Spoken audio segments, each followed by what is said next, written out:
na hindi maganda using ditong graphene oxide sa pag-filter sa tubig. Imagine niyo mga ka-curious kung ma-detached. Alam naman natin how nakakakat yung graphene oxide is 20 times harder than iron or metal. It is very strong, maliit at napaka-nanoparticle nga eh. But it is very, very dangerous. Kasi nakakakat. Nakakakat po yun.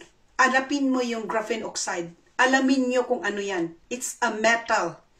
And once it is ingested, kaya nga yung mga bleeding, yung mga naka-receive nito na tuklaw, na may graphene oxide, it is proven.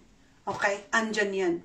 Now, kung mapunta yan, ma-detached, at mapunta sa tubig, mainom mo. Sabi ko nga, oh my God. As in, oh my God. Hindi na nila alam kung saan ilalagay sa mga pagkain natin, sa mga salads. Now, gagamitin sa pag-filter ng tubig. Ang tanong ko lang,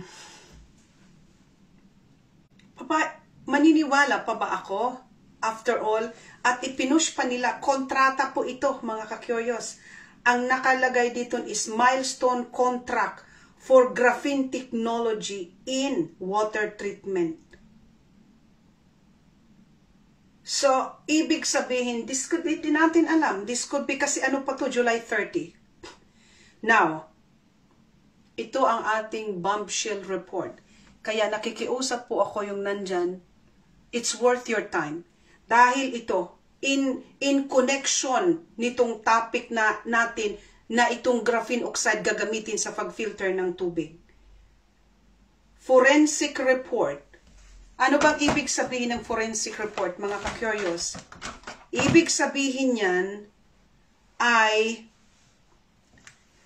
isang report na prepare in the course of an investigation.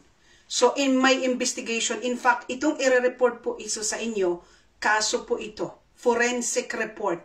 Nag-report po ito, ginagawa po ang forensic report during the course of an investigation by a person with specialized knowledge and training. So, hindi po ito, ginagamit po ito sa korte, okay, yung forensic report.